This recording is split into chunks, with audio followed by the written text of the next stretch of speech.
So, hello guys, how are all of you? I hope you all will be fine. I am your mentor Chetan Chaudhary. Welcome to your own channel Success Wala. तो as you know, जैसा कि आप जानते हो कि आपका 30 days का English speaking course चल रहा है। तो उस इंग्लिश स्पीकिंग कोर्स का आपका आज 19 यानी कि 19वां दिन है। और इससे पहले आपके जो 18 वीडियोस हैं, पहले आप उन्हें वॉच कीजिए, उसके बाद ये 19 वाली वीडियो भी वॉच कीजिए। फिलहाल हमारा इंग्लिश स्पोकन कोर्स में जो आपका चल रहा है वो चल रहे हैं आपके टेंसेस। क्या चल रहा है गाइस? टेंसेस। और टेंसेस आपके स्टार्ट हुए हैं 15 वीडियो के बाद, यानी कि 16, 17, 18 और आज आपकी 19वीं वीडियो है।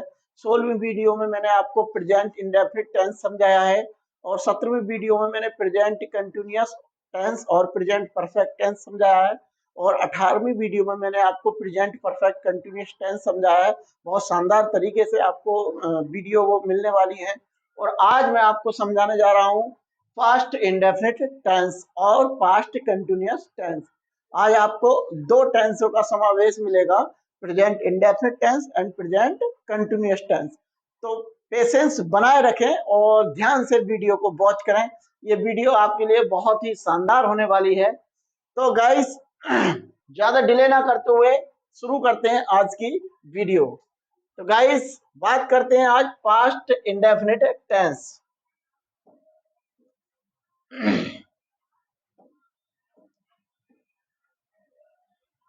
क्या होता है जब हमें अंग्रेजी में यह बताना हो कि कोई कार्य भूतकाल में हुआ था। कहाँ हुआ था? भूतकाल में, यानी कि बीते हुए समय में हुआ था। या फिर हमें बताना हो कि कोई घटना भूतकाल में घटी हो, तो ऐसी घटनाओं को हम पास्ट इंडेफिनिट टेंस के अंतर्गत रखते हैं। यानी कि जो हमें बात बोलनी है, स्पीकिंग करनी है, हमें दूसरे को बताना है। अगर कोई बात हमारी या कोई घटना भूतकाल में घटी हो, यानी कि पास्ट टेंस में घटी हो, बीते हुए समय में घटी हो, तो ऐसी बात को हम पास्ट इंडेफिनिट में बोलते हैं गाइस। ओके गाइस, पहचान की अगर मैं बात करूं तो इसकी पहचान कुछ इस तरीके से होती है कि इस काल के वाक्य के अंत में क्या आता है? अंत में या तो आएगा आपका आ या ई या ए या फिर ताथा, तीथी और तेथे।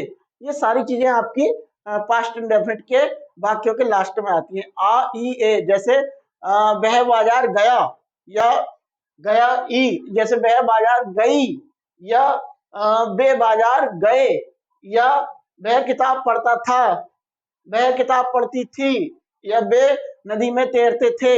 अगर इस तरीके के सेंटेंस आपके होंगे तो वो सब किस सेंटेंस के, किस टेंस के थ्रू आते हैं? तो गाइस, पास्ट इंडेफिनिट टेंस के थ्रू आते हैं। आई hope you have understood very well. बात करते हैं रूल्स की। ये सेंटेंस हमें बनाने कैसे हैं, कैसे हमें इन सेंटेंसों का यूज करना है, तो आपने कुछ रूल्स दे रखे हैं। अगर आपका सेंटेंस पॉजिटिव है तो हम कैसे बनाएंगे? तो इस टेंस के सिंपल सेंटेंस को बनाने के लिए आपको चाहे सब्जेक्ट एक वचन हो, यानी कि चाहे वो सिंगुलर सब्जेक्ट हो, चाहे वो प्लूरल सब्जेक्ट हो यानी कि बहुवचन हो, दोनों कर्ताओं के साथ आपको वर्ब की सेकंड फॉर्म का यूज करना है गाइस। कौन सी फॉर्म का? पास्ट फॉर्म का, यानी कि सेकंड फॉर्म। वर्ब की कितनी फॉर्म होती है? मैंने आपको पहले भी बताया, 5 फॉर्म होती है। कितनी फॉर्म होती है? 5। यानी कि वर्ब की फर्स्ट फॉर्म, वर्ब की सेकंड फॉर्म, वर्ब की थर्ड फॉर्म, वर्ब की फोर्थ फॉर्म और वर्ब की फिफ्थ फॉर्म। ओके गाइस,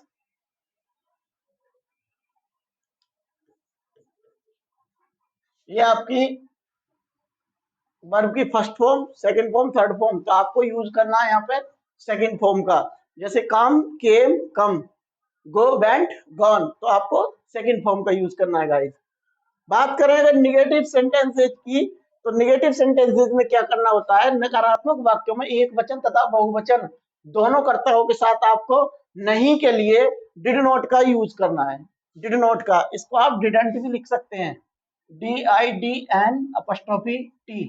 आप डिड नॉट को डिडंट भी बोल सकते हैं और बोलचाल में तो ज्यादातर डिडंट ही बोला जाता है गाइस। तो क्योंकि हम बात कर रहे हैं स्पीकिंग की, इसलिए हम डिड नॉट ना बोल करके डिडंट बोलेंगे। ओके गाइस, चाहे सब्जेक्ट एक वचन हो चाहे बहुवचन हो, दोनों के साथ आपको नहीं के लिए डिड नॉट का ही यूज करना है। और उसके बाद में फिर आपकी वर्ब की फर्स्ट फॉर्म आनी है, ये बात आपको याद रखनी है। प्रयोग करने के बाद वर्ब की फर्स्ट फॉर्म लगानी है। याद रखना, पॉजिटिव में आपको वर्ब की सेकंड फॉर्म लगानी थी और नेगेटिव में फर्स्ट फॉर्म लगानी है, और इंट्रोगेटिव में भी आपको वर्ब की फर्स्ट फॉर्म लगानी है गाइस। ओके गाइस, बात करें अगर इंट्रोगेटिव की, तो इंट्रोगेटिव में क्या होता है, प्रश्नवाचक वाक्यों में सर्वप्रथम डिड का प्रयोग करते हैं। यानी कि क्या वाला सेंटेंस होगा तो सबसे पहले डिड लगा देंगे, चाहे सब्जेक्ट सिंगुलर हो चाहे सब्जेक्ट प्लूरल हो। प्रेजेंट इंडेफिनिट और पास्ट इंडेफिनिट में अगर मैं कंपैरिजन करूं तो प्रेजेंट इंडेफिनिट में हमें देखना पड़ता था did not, sorry does not और डू नॉट लगाना पड़ता था। सिंगुलर सब्जेक्ट के साथ डज नॉट लगाते थे, प्लूरल सब्जेक्ट के साथ डू नॉट लगाते थे। लेकिन ये तो और भी आसान है, यहाँ तो हमें देखना ही नहीं कि सिंगुलर है या प्लूरल है, डायरेक्ट आपको डिड नॉट लगाना है। और अगर पॉजिटिव सेंटेंस सिंपल है तो आपको वर्ब की सेकंड फॉर्म लगानी है। और मैं आपको बताता चलूं कि पास्ट इंडेफिनिट टेंस जो होते हैं आपके लिए बहुत ही ज्यादा मोस्ट इंपॉर्टेंट होते हैं, क्योंकि हमारी जितनी भी कहानी होती है, जितनी भी हमारी पुरानी ओल्ड एंशियंट होती हैं, जितनी पुरानी घटनाएं होती हैं, या आप हाई स्कूल इंटर बीए जहां भी आप पढ़ रहे हैं, और अगर आप ट्रांसलेशन बनाते हैं तब आपको ज्यादातर जो आती है, मोस्टली 70% जो स्टोरियां आती हैं वो आपकी पास्ट टेंस से ही आती है गाइस। इसलिए आपको पास्ट का बहुत ज्यादा ध्यान से वॉच करना पास्ट की वीडियो को। ओके गाइस, तो बढ़ते हैं थोड़ा आगे। देखिए ये नोट करके लिखा है, मोस्ट इंपोर्टेंट होता है, याद रखना, जो नोट करके लिखा होगा वो आपके लिए बहुत ज्यादा मोस्ट इंपोर्टेंट। देखिए क्या है, आपसे मैं क्वेश्चन करूं, अभी मैंने आपको बताया कि डिड नॉट के साथ वर्ब, नेगेटिव सेंटेंस में डिड नॉट के साथ वर्ब की फर्स्ट फॉर्म का यूज होता है गाइस। मैं आपसे कहूं क्या नेगेटिव सेंटेंसेस में सेकंड फॉर्म का यूज भी कर सकते हैं, तो आप थोड़ा आश्चर्यचकित हो जाएंगे कि यार वर्ब की नेगेटिव सेंटेंस में तो वर्ब की सेकंड फॉर्म लगती नहीं। लेकिन हाँ मैं बताऊंगा कहाँ लगती है गाइस।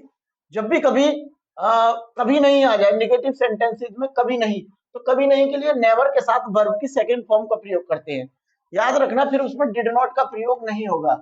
अगर कभी नहीं आ जाए तो डिड नॉट की जगह नेवर का प्रयोग होगा, और नेवर के साथ याद रखना वर्ब की सेकंड फॉर्म का यूज होता है गाइस।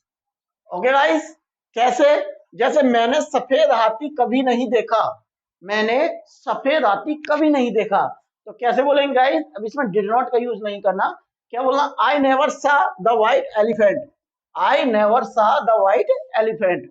ओके गाइस, उसके बाद आपका एक और होता है नोट, डब्ल्यू एच इंट्रोगेटिव वाक्य में हु के बाद डायरेक्ट वर्ब की फॉर्म सेकंड फॉर्म का यूज करते हैं। ये टेबल थोड़ी नीचे चली गई है, यह डब्ल्यू एच इंट्रोगेटिव वाक्यों में हु के बाद डायरेक्ट वर्ब की सेकंड फॉर्म का यूज करते हैं। यानी कि जब आपका हु आ जाए, डब्ल्यू एच ओ हु, तो हु के बाद आपको डिड का यूज नहीं करना, हु के बाद आपको डायरेक्ट क्या लगाना है, वर्ब की सेकंड फॉर्म लगानी है गाइस। कैसे, जैसे तुम्हें अंग्रेजी कौन पढ़ाता था, तुम्हें अंग्रेजी कौन पढ़ाता था, तो कैसे बोलेंगे guys, who taught you English, who taught you English, तुम्हें अंग्रेजी कौन पढ़ाता था। या मैं कहूं तुम्हें कल किसने बुलाया, तो who called you yesterday. Okay guys, I hope you have understood very well. बात करते हैं इनके कुछ स्ट्रक्चर की। स्ट्रक्चर आपको बहुत ध्यान रखना है, क्योंकि कोई भी सेंटेंस बोलने के लिए या कोई भी काल में हमें बोलने के लिए सबसे पहले उसकी सेंटेंस को आइडेंटिफाई करना होता है, यानी कि उसकी पहचान करनी होती है। पहचान के बाद हमें उसका रूल्स पता होने चाहिए, रूल्स पता होने के बाद हमें उसका स्ट्रक्चर पता होना चाहिए गाइस, और स्ट्रक्चर पता होगा फिर आपका बल्ले बल्ले होगा। तो गाइस स्ट्रक्चर का ध्यान दें, अगर आपका सिंपल सेंटेंस होगा तब आपको पहले सब्जेक्ट लगाना है गाइस, सब्जेक्ट के बाद आपको वर्ब की सेकंड फॉर्म का यूज करना है गाइस, और उसके बाद आपको ऑब्जेक्ट लगाना है, चाहे सब्जेक्ट सिंगुलर हो और चाहे सब्जेक्ट प्लूरल हो, दोनों के साथ, यानी कि बहुत सब्जेक्ट्स, दोनों सब्जेक्ट जो लेते हैं वर्ब की सेकंड फॉर्म लेते हैं इसमें। और अगर निगेटिव की मैं बात करूं तो सब्जेक्ट प्लस डिड नॉट को आप डिडंट भी बोल सकते हैं, प्लस वर्ब की फर्स्ट फॉर्म। याद रखना निगेटिव में डिड नॉट के साथ वर्ब की फर्स्ट फॉर्म का यूज होगा, केवल और केवल वर्ब की सेकंड फॉर्म का यूज पॉजिटिव यानी कि सिंपल सेंटेंसेस में होगा, प्लस ऑब्जेक्ट। ओके गाइस, उसके बाद में आपका इंट्रोगेटिव है, ये फर्स्ट टाइप इंट्रोगेटिव है, यानी कि क्या शब्द वाला जो क्या शुरू में होता है, तो पहले डिड आएगा, डिड के बाद आपका सब्जेक्ट आएगा, उसके बाद नॉट हुआ तो नॉट आएगा, अदरवाइज नॉट को रिमूव कर देंगे, उसके बाद वर्ब की फर्स्ट फॉर्म ही आएगी और उसके बाद ऑब्जेक्ट और उसके बाद mark of interrogation. Okay guys, बात करते हैं अब एग्जाम्पल की। बहुत शानदार एग्जाम्पल्स आपके लिए लेकर आया हूं, तो पेशेंस बनाए रखें और वीडियो को अंत तक जरूर देखें गाइस। इसमें आपका प्रेजेंट पास्ट कंटिन्यूअस भी आपका मिलने वाला है। तो मैं अपनी तारीफ में खुद नहीं करता, लेकिन मैं उम्मीद करता हूं जितना भी मेरे पास है आपको कोई भी डाउट छूटेगा नहीं। अगर आपने मेरी टेंसेस की सारी वीडियो देख ली तो टेंस आप कभी गलत नहीं कर सकते। ओके गाइस, मैंने देखो एक ही सेम जैसा मैंने आपका कल लिया था, सेम एक ही एग्जाम्पल लिया है जिससे कि आपको अच्छे से समझ में आ जाए। सेम एग्जाम्पल, एक ही एग्जाम्पल, उसको मैंने पॉजिटिव वे में भी बनाया, उसको मैंने निगेटिव वे में बनाया, उसी को मैंने इंट्रोगेटिव फर्स्ट टाइप वे में बनाया, उसी को मैंने इंट्रोगेटिव निगेटिव वे में बनाया और उसी को मैंने WH टाइप वे में भी बनाया है। ओके गाइस, तो कैसे, जैसे मैंने कहा राहुल कल आगरा गया, राहुल कल आगरा गया, लास्ट में हमारा क्या आया या, और मैंने आपको पहले क्या बोला था कि इन वाक्यों के अंत में आ, ई, ए या ताथा, तिथि, तेथे आते हैं। और दूसरी बात, हमें पहचान ऑटोमेटिकली हो जाती है। कैसे हो जाती है पहचान? क्योंकि जो घटना घटी होती है, जो कार्य हुआ होता है, वो पास्ट टेंस में हुआ होता है, यानी कि बीते हुए समय में हुआ होता है। एज यू नो, जैसा कि आप जान रहे हैं, राहुल कल आगरा गया, तो बात तो बीती हुई हो गई, कल आगरा है। और याद रखना, पास्ट टेंस में कल के लिए यस्टरडे का यूज होता है, कल के लिए यस्टरडे का यूज होता है, क्योंकि कल दो होते हैं। कल कितने होते हैं? कल दो होते हैं। एक तो वो कल जो बीता हुआ कल, एक आपका बीता हुआ कल। तो बीता हुआ कल होगा तो आपको बोलना है यस्टरडे। ओके गाइस, और अगर आपका आने वाला कल होगा तब आपको क्या लगाना है? टुमारो।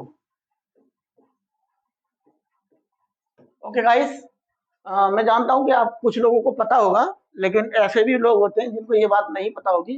तो गाइस, मेरा तो काम है बताने का। तो बीते हुए कल के लिए यस्टरडे बोलते हैं और आने वाले कल के लिए टुमारो बोलते हैं। ओके गाइस, तो सेंटेंस था राहुल कल आगरा गया, तो राहुल पॉजिटिव सेंटेंस है, तो यानी कि वर्ब की सेकंड फॉर्म लगाएंगे। जाने की सेकंड फॉर्म क्या होती है? अरे गो मीन्स जाना होता है, गो मीन्स जाना। गो की सेकंड फॉर्म होती है वेंट और थर्ड फॉर्म होती है गॉन। तो हम कौन सी फॉर्म का यूज करेंगे गाइस? सेकंड फॉर्म का। और सेकंड फॉर्म हमारी होती है वेंट। तो कैसे बोला हमने?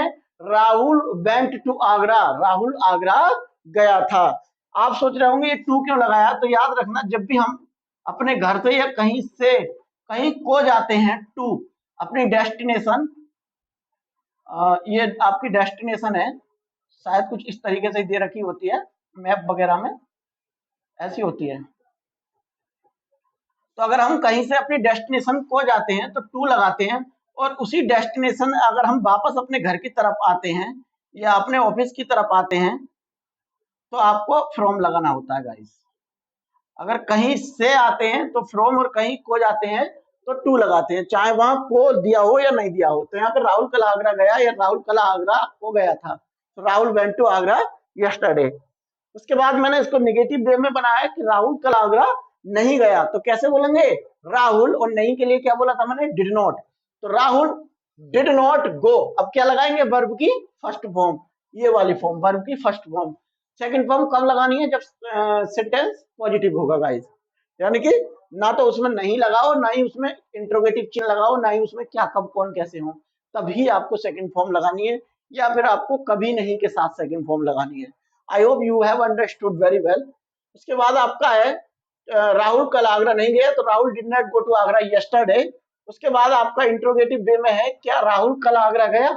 क्या राहुल कल आगरा गया? जब क्या पहले लग गया तो गाइस क्या लगाना होगा हमें? डिड पहले लगाना होगा। तो कैसे? Did Rahul go to Agra yesterday.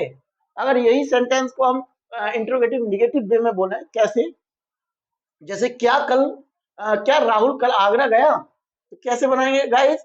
नहीं गया, सॉरी, क्या राहुल कल आगरा नहीं गया? तो कैसे बोलेंगे? Did Rahul not go to Agra yesterday.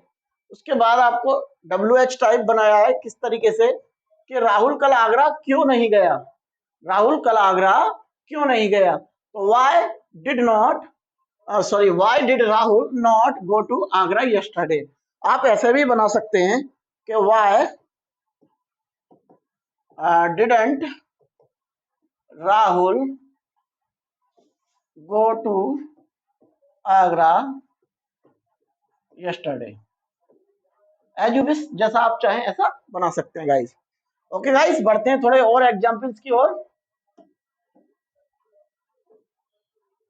ये आपके 4 एग्जाम्पल है बहुत शानदार तरीके से। फर्स्ट एग्जाम्पल है आपका, हमने कल फिल्म देखी, या हमने कल फिल्म देखी, तो कौन सी बात हो गई? बीती हुई बात हो गई, यानी कि पास्ट टेंस में हो गई, हमने कल फिल्म देखी। तो कैसे बोलेंगे गाइस? बी मींस हमने, we watched the movie yesterday, we watched the movie yesterday, हमने कल मूवी देखी थी या हमने कल फिल्म देखी थी। आई hope you have understood very well. उसके बाद आपका है, उसने तुम्हें गाली दी, उसने तुम्हें गाली दी, तो कैसे बोलेंगे guys? He abused you, he abused you, उसने तुम्हें गाली दी। उसके बाद है, उसने मेरा कहना नहीं माना, उसने मेरा कहना नहीं माना, तो कैसा है आपका ये? निगेटिव सेंटेंस है। जब निगेटिव है तो आपको क्या यूज करना है? Did not. कैसे? कि ही डिड नॉट ओबे मी, और डिड नॉट के साथ आपको क्या लगाना है? वर्ब की फर्स्ट फॉर्म। तो he did not obey me, he did not obey me, उसने मेरा कहना नहीं माना गाइस। उसके बाद में आपका चौथा मैंने बनाया है आपको, मेरी माताजी ने मेरे कपड़े नहीं धोए। ये भी कैसा है आपका? निगेटिव है। तो कैसे बनाएंगे गाइस? मेरी माताजी ने, यानी सब्जेक्ट है आपका मेरी माताजी, यानी कि माय मदर डिड नॉट, और डिड नॉट के साथ क्या लगाते हैं? वर्ब की first form. My mother did not wash my clothes, okay, मेरी माताजी ने मेरे कपड़े नहीं धोए। Are you getting my point? I hope you are getting my point very well. इसके बाद बात करते हैं एग्जाम्पल नंबर 5 की।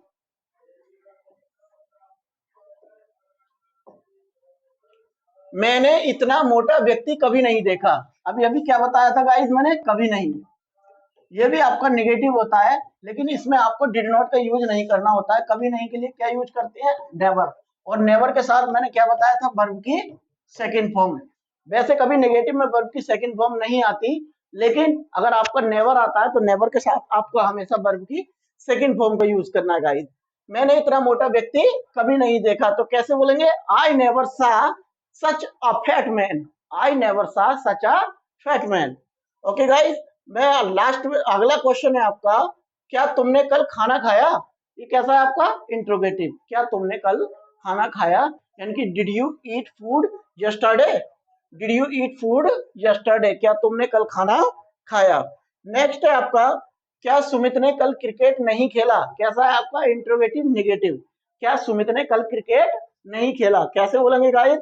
Did Sumit not play cricket yesterday. Okay. Next है आपका, तुम कल कहाँ गए थे? ये कैसा है आपका? WH type. आपके सामान्य बोलचाल में ये सेंटेंस, ऐसा कोई दिन नहीं है जब नहीं बोला जाता हो कि तुम कल कहाँ गए थे। तो इंग्लिश में कैसे बोलेंगे? Where did you go yesterday, where did you go yesterday, तुम कल कहाँ गए थे। उसके बाद में आपका, तुम कानपुर से कब लौटे, तुम कानपुर से कब लौटे, और कब की इंग्लिश क्या होती है guys? When, WHEN, when means कब। तो व्हेन की इंग्लिश आपकी पहले आ जाएगी, यानी कि when did you return from Kanpur, आप कानपुर से कब लौटे। मैंने आपको क्या बताया था? जब अपनी डेस्टिनेशन से, क्या बोला था मैंने आपको? कि जब डेस्टिनेशन से अपने घर की तरफ आते हैं या ऑफिस की तरफ आते हैं तो हमें फ्रॉम लगाना होता है, और जब हम अपने घर की तरफ या ऑफिस की तरफ से डेस्टिनेशन की तरफ जाते हैं तो टू लगाना होता है। तो यहाँ पर क्या है कि कब लौटे। अब कानपुर, सपोज करो ये कानपुर है, तो कानपुर से जब हम लौटेंगे तो उसके लिए क्या लगाना होगा गाइस? फ्रॉम लगाना होगा। ओके। वैसे ये प्रीपोजिशन का खेल है, मैं जब आपको प्रीपोजिशन वगैरह कराऊंगा तो आपको बहुत अच्छे से समझ में आएगा। तो when did you return from Kanpur. उसके बाद आपका गाइस नेक्स्ट है, तुम्हें कल किसने बुलाया। मैंने आपको बताया था ना कि अगर हु वाला सेंटेंस आपका होगा, सॉरी गाइस,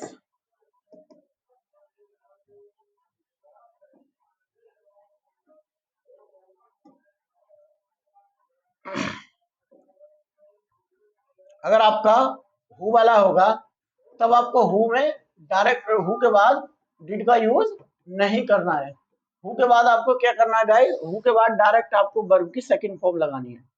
क्या लगाना है गाइस, हु के बाद हु प्लस वर्ब की सेकंड फॉर्म। ओके गाइस, जैसा कि आप देख सकते हैं, तुम्हें कल किसने बुलाया, यानी कि who called you yesterday, who called you yesterday, तुम्हें कल किसने बुलाया। इसके अलावा मैं कोई भी डाउट छोड़ना नहीं चाहता। अभी मैं आपको कुछ और बताने वाला हूँ, इसमें थोड़ा सा कंटेंट रह चुका है, थोड़ा ध्यान से देखना है आपको। देखिए, जब आदत प्रकट हो रही हो, जब पास्ट की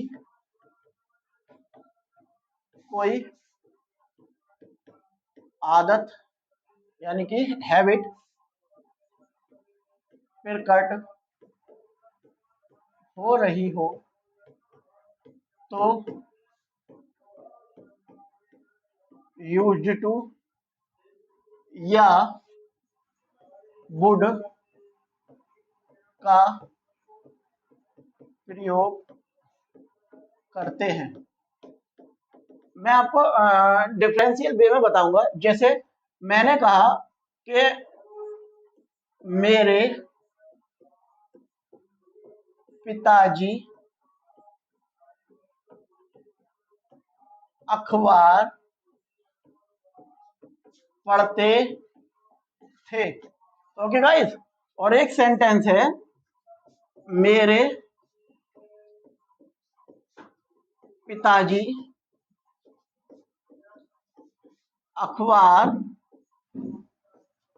पढ़ा करते थे। तो क्या डिफरेंस दिखाई दिया आपको, कोई डिफरेंस दिखाई दिया? मेरे पिताजी अखबार पढ़ते थे और मेरे पिताजी अखबार पढ़ा करते थे। तो गाइस काफी डिफरेंस है, यहाँ आपको हैबिट की पता चल रही है। क्या पता चल रहा है? हैबिट की, क्योंकि यहाँ पर आदत प्रकट हो रही है, यानी कि पिताजी अखबार पढ़ा करते थे लेकिन अब नहीं पढ़ रहे हैं। ओके गाइस, तो ये सेंटेंस आप कैसे बनाएंगे, मेरे पिताजी अखबार पढ़ते थे, यानी कि माय फादर रेड, रीड की सेकंड फॉर्म और थर्ड फॉर्म सेम होती है। रीड, फर्स्ट भी रीड, सेकंड भी रीड और थर्ड भी रीड। लेकिन याद रखना गाइस, इस जो रीड होती है, पास्ट वाली सेकंड फॉर्म वाली, इस रीड को हम रेड पढ़ते हैं। क्या पढ़ते हैं गाइस? रेड। तो कैसे बोलेंगे, my father read the newspaper, मेरे पिताजी अखबार पढ़ते थे, my father read the newspaper. और ये वाला सेंटेंस कैसे बनाएंगे guys, my father used to, और यूज्ड टू के बाद आपको वर्ब की फर्स्ट फॉर्म लगानी है, वो फर्स्ट तो आपकी ऑलरेडी है। My father used to read the newspaper, okay, my father used to read the newspaper. और या फिर आप बना सकते हैं, my father would read the newspaper. Choice is yours, या तो आप यूज टू से बना लें या आप वुड से बना लें। तो गाइस ये आपको बताना जरूरी था, क्योंकि पॉजिटिव सेंटेंस में कभी ऐसा होता है कि आदत प्रकट हो जाती है। जब आदत प्रकट करनी हो तब हमें यूज टू या वुड का प्रयोग करना है और उसके बाद फिर वर्ब की फर्स्ट फॉर्म ही लगानी है। एक क्वेश्चन हो सकता है सामान्य सा आपसे, अगर कोई पूछे क्या कभी पास्ट इंडेफिनिट के पॉजिटिव सेंटेंसेस में फर्स्ट फॉर्म का यूज हो सकता है? जी हाँ, बिल्कुल हो सकता है। कब हो सकता है? जब कर्ता की, जब सब्जेक्ट की आदत प्रकट हो रही हो, अन्यथा कभी भी पॉजिटिव सेंटेंस में पास्ट टेंस की वर्ब का प्रयोग, वर्ब की फर्स्ट फॉर्म का प्रयोग नहीं होता है। मैं कहूं कि मैं प्रतिदिन स्कूल जाता था, तब आपको पास्ट इंडेफिनिट भी बनाना है।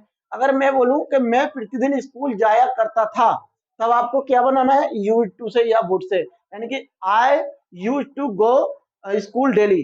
Okay guys, I hope you are getting my point. तो बढ़ते हैं आगे। ये था आपका पास्ट इंडेफिनिट। मैंने आपका पास्ट इंडेफिनिट में ऐसा कुछ छोड़ा नहीं है जो आपको परेशान करे। जितनी भी चीजें होती हैं बारीक से बारीक वो सब आपको यहाँ पे प्रोवाइड कराई हैं। अगर आप इस पीडीएफ को लेना चाहते हैं तो आप हमारे टेलीग्राम चैनल से ले सकते हैं। ओके गाइस, बात करते हैं आप पास्ट कंटिन्यूअस टेंस की। कोई ज्यादा बड़ा पोर्शन नहीं है पास्ट कंटिन्यूअस टेंस का। और पास्ट कंटिन्यूअस टेंस समझाने से पहले please give me 1 minute because it is very hot today. I am feeling thirst.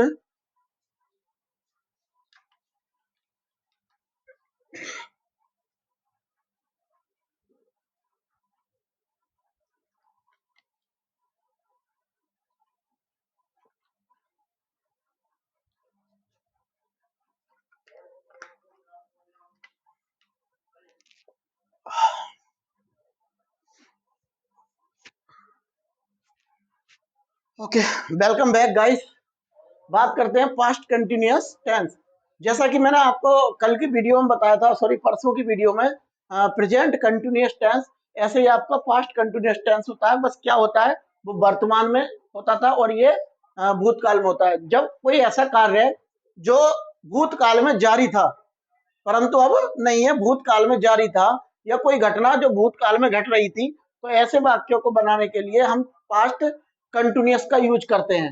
Okay guys, जैसे ये आपका दे भी रखा है डेफिनेशन में कि इस काल के वाक्यों के अंत में कार्य का भूतकाल यानी कि पास्ट टेंस में जारी होना पाया जाता है।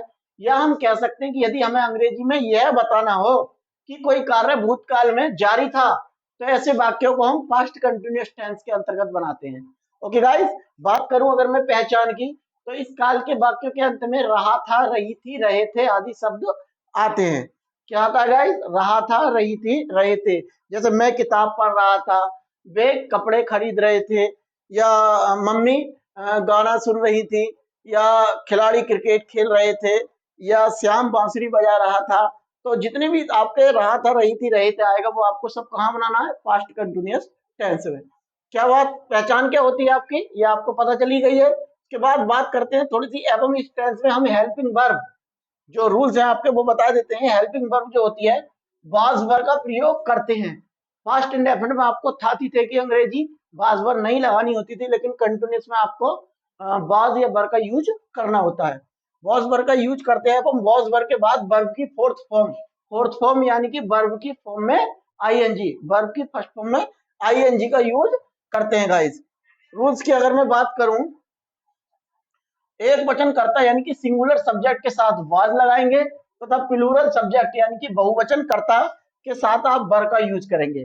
ओके गाइस, जैसे आई आपको पास्ट में सिंगुलर में यूज करना होगा। आई का बहुत बड़ा एक्सेप्शन है, मैं भी अभी तक नहीं समझ पाया हूं। कहीं तो आप आई को सिंगुलर बोला जाता है, कहीं आई को प्लूरल बोला जाता है। ओके गाइस, तो आई को आपको पास्ट में सिंगुलर ही रखना है। क्या रखना है? सिंगुलर, यानी कि आई के साथ आपको वॉज का यूज करना है। ओके, बाकी सब आप जानते हैं, वी, यू, दे जितने भी हो आपको वर का यूज करना है उनके साथ में, और ही, सी, इट इन सब के साथ में आपको वॉज का यूज करना है। तो गाइस बात करते हैं स्ट्रक्चर की। आपका सिंपल जो सिंपल सेंटेंस होता है पॉजिटिव सेंटेंस, उसका स्ट्रक्चर कुछ इस तरह से है। पहले आपको सब्जेक्ट लगाना है, उसके बाद वॉज या वर का यूज करना है, उसके बाद वर्ब की फोर्थ फॉर्म यानी कि वर्ब की फर्स्ट फॉर्म में आईएनजी, वर्ब की फर्स्ट फॉर्म में आईएनजी प्लस ऑब्जेक्ट। बात करें अगर निगेटिव की, तो पहले आपको सब्जेक्ट लगाना है, उसके बाद वाज या वर का यूज करना है।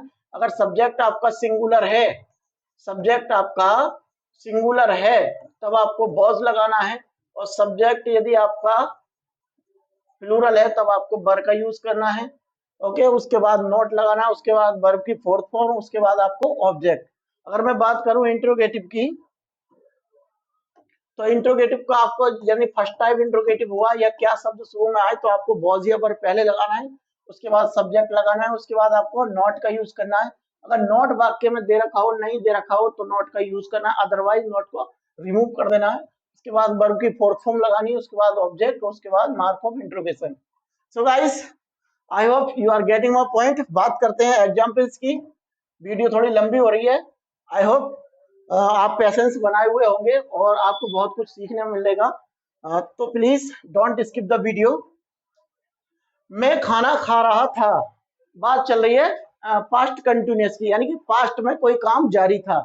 मैं खाना खा रहा था, दो तरीके से हम पहचान कर सकते हैं। एक तो लास्ट में हमारा क्या रहा था, और दूसरी पहचान क्या है गाइस, कि जो घटना थी वो पास्ट में जारी थी। तो मैं खाना खा रहा था यानी कि आई वॉज ईटिंग फूड, मैं खाना खा रहा था। उसके बाद में आपका गाइस धोबी कपड़े धो रहा था, तो कैसे बोलेंगे, प्लीज रिपीट कीजिए। The washerman was washing the clothes, धोबी कपड़े धो रहा था। नेक्स्ट है आपका कि बे शोर मचा रहे थे। बे यानी कि दे, अब दे के साथ क्या लगाना है आपको, बर, क्योंकि दे आपका प्लूरल सब्जेक्ट है। यानी कि दे वर मेकिंग अ नॉइज, बे शोर मचा रहे थे। ओके गाइस, बात करते हैं नेक्स्ट सेंटेंस की, कि संगीता किताब पढ़ रही थी। तो संगीता कैसी है आपकी, सिंगुलर सब्जेक्ट, तो सिंगुलर के साथ आपको क्या लगाना है, हेल्पिंग वर्ब वॉज, यानी कि संगीता वॉज, और रीड के साथ ING, reading a book, Sangeeta किताब पढ़ रही थी। उसके बाद में गाइस तुम बारिश में नहीं नहा रहे थे। कैसा सेंटेंस है आपका, निगेटिव। अब निगेटिव सेंटेंस है तो आपको क्या करना है, वॉज या वर्ब जो हेल्पिंग वर्ब, उसके बाद आपको नॉट का यूज करना है। तो कैसे, यू आपका प्लूरल है, कैसा है आपका प्लूरल, यानी कि you were not bathing in the rain, you were not bathing in the rain, तुम बारिश में नहीं नहा रहे थे। उसके बाद है गाइस, वह नहीं सो रहा था, वह सो नहीं रहा था या नहीं सो रहा था, तो कैसे बोलेंगे guys, he was not sleeping, he was not sleeping, वह नहीं सो रहा था। उसके बाद नेक्स्ट है आपका, क्या शिकारी जंगल में भटक रहा था। तो कैसे बोलेंगे गाइस, शिकारी यानी कि Hunter, was the Hunter wondering in the forest, wondering means होता है भटकना, क्या शिकारी जंगल में भटक रहा था। उसके बाद नेक्स्ट आपका 8th एग्जाम्पल है आपका, क्या तुम डांस सीख रहे थे, क्या तुम डांस सीख रहे थे, तो वर यू लर्निंग डांस। अब देखिए यू भी आपका सिंगुलर भी चल जाता है और कभी कभी आपका प्लूरल में भी आता है, ज्यादातर तो प्लूरल में आता है, कभी कभी सिंगुलर में भी आ जाता है यू। अगर आप यहाँ पे वॉज यू लर्निंग डांस लिखेंगे तब भी आपका गलत नहीं माना जाएगा, क्योंकि आपको देखना है कि आगे आपके सामने जो आप बोल रहे हैं वो सिंगल पर्सन है या बहुत सारे पर्सन है। तो अगर आप सिंगल पर्सन से बोल रहे हैं तो आप बोलेंगे वॉज यू लर्निंग डांस, और अगर बहुत सारे हैं, कई सारे लोग हैं, तो आपको बोलना वर यू लर्निंग डांस, क्या तुम डांस सीख रहे थे।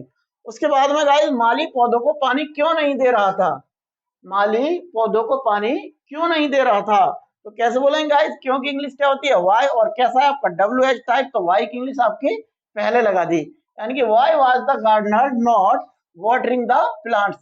याद रखना, पानी देने के लिए कभी भी गिव का यूज नहीं करते, डायरेक्ट वाटरिंग कर देते हैं, वाटर और वाटरिंग। नेक्स्ट है आपका, वर्षा क्यों हो रही थी, वर्षा क्यों हो रही थी, तो क्यों की इंग्लिश आपकी पहले आ जाएगी, यानी कि वाई वाज इट रेनिंग, वर्षा क्यों हो रही थी। तो आई hope you have understood very well. तो गाइस, कैसी लगी आज की वीडियो, कमेंट करके जरूर बताना, and thanks for join us. अगर वीडियो अच्छी लगी हो तो प्लीज प्लीज आपसे मेरी हाथ जोड़कर रिक्वेस्ट है कि आप हमारी वीडियो पे ज्यादा से ज्यादा कमेंट करें, जिससे कि हमें ये एनर्जी सी फील होती है, जो हम थोड़ा एनर्जेटिक हो जाते हैं और हम आपको बेस्ट से बेस्ट कंटेंट लेकर के आते हैं। लाइक जरूर करें और हमारे चैनल को ज्यादा से ज्यादा सब्सक्राइब करें, जिससे कि आपके जो रिश्तेदार हैं, आपके जो रिलेटिव हैं, आपके जो पड़ोसी हैं, उन सबको भी इन वीडियोस को फायदा मिल सके। ये ओनली इंग्लिश स्पीकिंग कोर्स के पर्पज से ही आपके लिए महत्वपूर्ण नहीं है, ये आपकी पढ़ाई के लेवल से ही बहुत महत्वपूर्ण है, क्योंकि टेंस तो एक ऐसी चीज है जो प्रत्येक ऑल कॉम्पिटेटिव एग्जाम में आने वाली चीज है। तो टेंसेस की वीडियो आप बिल्कुल भी स्किप ना करें, जो 15 वीडियो के बाद आपकी टेंसेस की वीडियो चल रही हैं, वो आपको बिल्कुल भी स्किप नहीं करनी है, सारी की सारी वीडियो आपको देखनी है। अगर आप इस वीडियो की पीडीएफ प्राप्त करना चाहते हैं तो आप हमारे जो टेलीग्राम चैनल है सक्सेस वाला, उस पर जाकर के आप पीडीएफ ले सकते हैं। अदरवाइज आप हमारी वीडियो के जो डिस्क्रिप्शन दे रखा होता है, वीडियो के डिस्क्रिप्शन में आप जाओगे और डिस्क्रिप्शन में जाने के बाद आपको लिंक मिलेंगे, आपको टेलीग्राम का लिंक मिलेगा, आपको इंस्टाग्राम का लिंक मिलेगा और आपको फेसबुक का लिंक मिलेगा और आपको ट्विटर का लिंक भी मिलेगा। ओके गाइस, आप हमें हर जगह फॉलो कर सकते हैं। तो मिलते हैं अगली वीडियो में गाइस, और आप लोगों का प्यार हमें मिलता रहे, यही मेरी आपसे गुजारिश है। सो प्लीज एक बार मैं आपको दोबारा बोल रहा हूँ, प्लीज प्लीज प्लीज आप जो है हमारी वीडियो पर ज्यादा से ज्यादा कमेंट करें, और अगर हमारी कोई कमी आपको दिखाई दे रही है तो उसे भी आप हमें जरूर बताएं। इसके अलावा और आप अगर कोई आप हेल्प चाहते हैं तो 9058128545 इस नंबर पर आप कॉल कर सकते हैं, या आप एसएमएस भी कर सकते हैं, या हमारा व्हाट्सएप नंबर है। मैं या मेरी टीम आपको बिल्कुल रेस्पॉन्स देगी। तो गाइस मिलते हैं अगली वीडियो में, तब तक के लिए जय हिंद।